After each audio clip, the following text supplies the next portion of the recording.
नमस्कार। आज मैं रुचिरा द्वितीय भाग जो कक्षा 7 में चलती है उसका अभ्यास कार्य प्रथम पाठ का बताने चल रहा हूँ।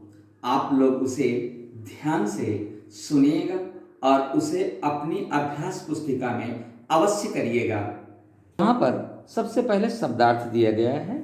शब्दार्थ इसलिए है कि आप सभी लोग इन शब्दार्थों के माध्यम से इन जो श्लोक यहाँ पर दिए गए हैं इनका अर्थ स्पष्ट रूप से कर सकें, इसलिए उसके सहयोग के लिए आपको शब्दार्थ दिए गए हैं जो कि एनसीईआरटी के द्वारा ही दिए गए हैं। अब इसमें है सर्वान श्लोकान सस्वरम गायत, जो कि आप लोगों ने उच्चारण के साथ कार्य कर लिया, यानी सभी श्लोकों को सस्वर गाएं।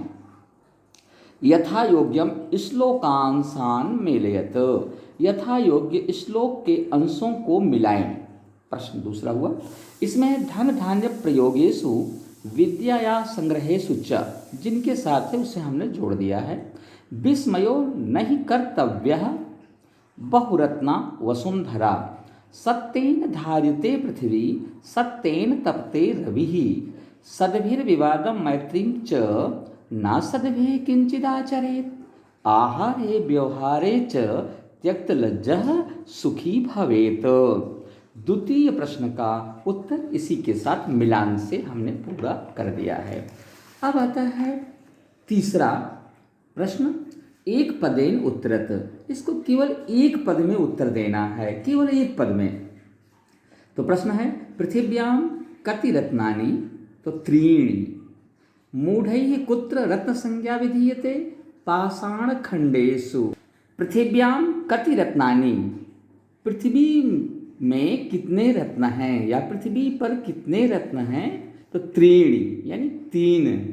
मूढ़ैः कुत्र रत्न संज्ञा विधीयते, मूर्खों के द्वारा कहाँ रत्न नाम जाना जाता है, पाषाण खंडेषु पत्थर के टुकड़ों में। पृथ्वी केन धार्यते, पृथ्वी किसके द्वारा धारण की जा सकती है या किससे धारण की जा सकती है या की जाती है, तो सत्येन, सत्य से।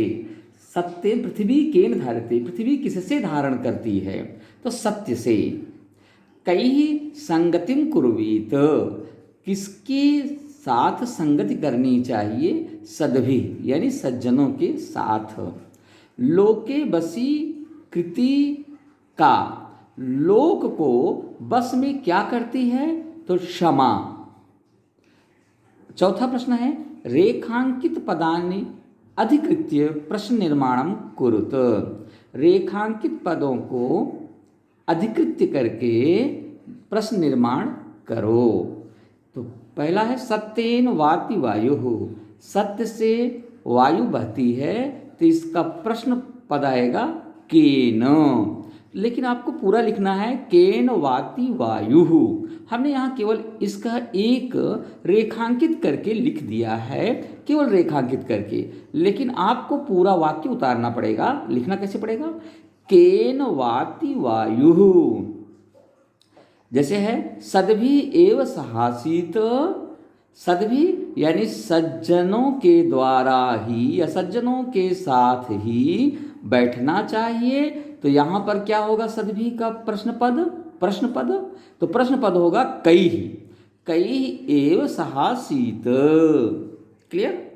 ग है वसुंधरा बहुरत्ना भवती, वसुंधरा माने पृथ्वी बहुत से रत्नों वाली होती है, तो वसुंधरा का प्रश्न पद क्या बनेगा, का। तो वसुंधरा, वसुंधरा का का, तो यहाँ पर बनेगा का बहुरत्ना भवती।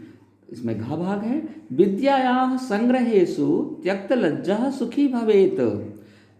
तो विद्या के संग्रह में, विद्या के संग्रह में यानी विद्या ज्ञान अर्जन में संकोच को छोड़कर सुखी होना चाहिए।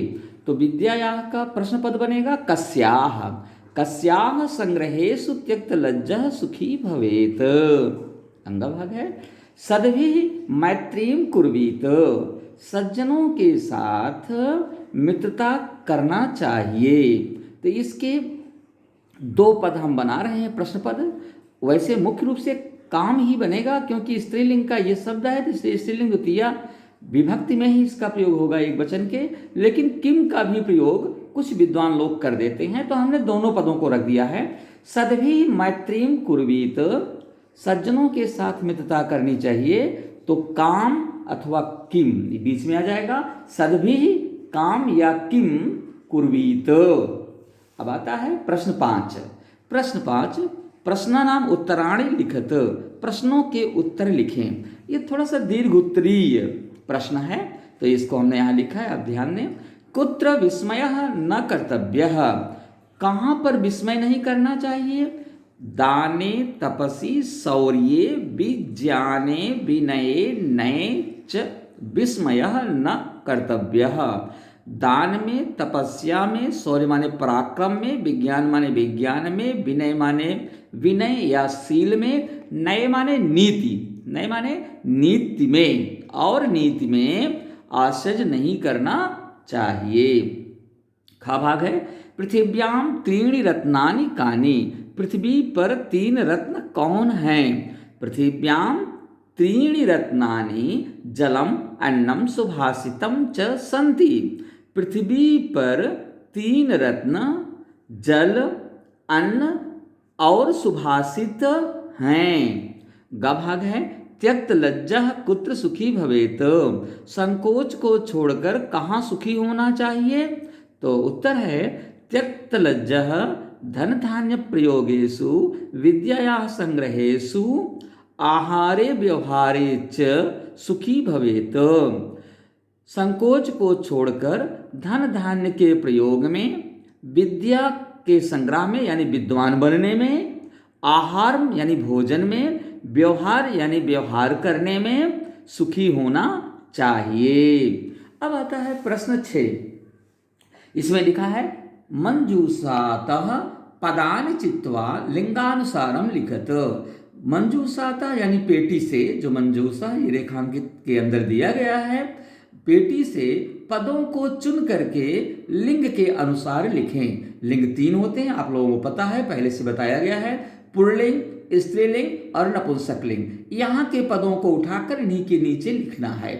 तो इसमें सुखानी है, सुखी है, तो सुखी सुखी सुखी सुखिनो सुखिना रूप चलता है। सुखी पुल्लिंग है, वाहनी, वाहनी माने अग्नि, ये भी पुल्लिंग है, रवि माने सूर्य, ये भी पुल्लिंग है।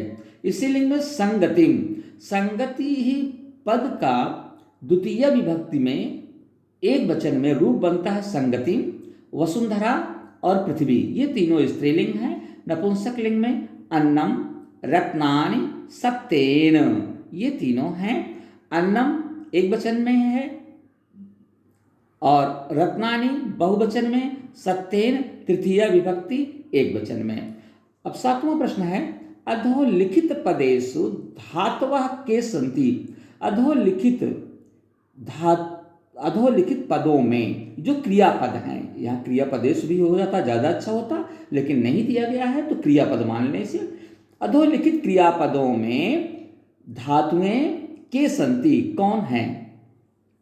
तो यहाँ पर है करोति क्री धातु, पश्य, पश्य जो पद है क्रियापद इस दृश्य धातु होता है, लेकिन इसका पश्य में आदेश होता है, इसलिए मैंने ब्रैकेट में पश्य लिख दिया। इसका रूप चलता है पश्यति पश्यता पश्यन्ति, पश्यसि पश्यथः पश्यथ, पश्यामि पश्यावः पश्यामः।